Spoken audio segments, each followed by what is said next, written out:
Kazhakkoottam sub treasury തട്ടിപ്പിൽ 5 ഉദ്യോഗസ്ഥരെ suspend ചെയ്തു. പല അക്കൗണ്ടുകളിൽ നിന്നായി 15 ലക്ഷം നഷ്ടമായതായി കണ്ടെത്തി. മരിച്ചവരുടെ അക്കൗണ്ടുകളിൽ നിന്നും പണം തട്ടിയതായി ധനവകുപ്പിലെ പരിശോധനാ സംഘം സ്ഥിരീകരിച്ചു. വിവരങ്ങളുമായി അനന്തകൃഷ്ണൻ ചേരുന്നു. അനന്തകൃഷ്ണൻ, ഇത് സംബന്ധിച്ച വിശദാംശങ്ങൾ എന്തൊക്കെയാണ്? മോദി കഴിഞ്ഞ ദിവസമാണ് ശ്രീകാര്യം സ്വദേശിയായ മോഹനകുമാരി ട്രഷറിയിലെ അക്കൗണ്ടിൽ പണം പരിശോധിക്കുമ്പോഴാണ് 2.5 ലക്ഷം രൂപ നഷ്ടപ്പെട്ടു എന്ന് കണ്ടെത്തിയത്.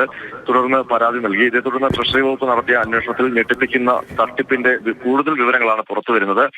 മോഹനകുമാരിയുടെ മാത്രമല്ല, മറ്റ് പല അക്കൗണ്ടുകളിൽ നിന്നായി പണം നഷ്ടപ്പെട്ടിട്ടുണ്ട്. മരണപ്പെട്ടവരുടെ അക്കൗണ്ടുകളിൽ നിന്ന് വരെ പണം പോയിട്ടുണ്ട്. ഇത് ഇപ്പോൾ നടത്തിയ അന്വേഷണത്തിൽ തിട്ടപ്പെടുത്തിയിരിക്കുന്നത് മോഹനകുമാരിയുടെ 2.5 ലക്ഷം അടക്കം ഏതാണ്ട് 15 ലക്ഷത്തോളം രൂപ വിവിധ അക്കൗണ്ടുകളിൽ നിന്ന് തട്ടിയെടുത്തു എന്നാണ് ഇപ്പോൾ ട്രഷറി വകുപ്പ് തന്നെ കണ്ടെത്തിയിരിക്കുന്നത്. പ്രാഥമിക അന്വേഷണത്തിന്റെ ഭാഗമായി 5 ഉദ്യോഗസ്ഥരെ ഇപ്പോൾ സസ്പെൻഡ് ചെയ്തിട്ടുണ്ട്. ജൂനിയർ സൂപ്രണ്ടുമാരായ സുജ, സാലി, അക്കൗണ്ടന്റുമാരായ ഷാജഹാൻ, വിജയരാജ്, ഗിരീഷ് എന്നിവരെയാണ് ഇപ്പോൾ സസ്പെൻഡ് ചെയ്തിരിക്കുന്നത്. ഈ പണം ആരാണ് നൽകിയത്? ട്രഷറി അക്കൗണ്ടിൽ നിന്നും ലക്ഷക്കണക്കിന് രൂപയാണ് ഇത്തരത്തിൽ നഷ്ടപ്പെട്ടിരിക്കുന്നത്. അതുമായി ബന്ധപ്പെട്ടാണ് ഇപ്പോൾ ഉദ്യോഗസ്ഥരെ സസ്പെൻഡ് ചെയ്തിരിക്കുന്നത്.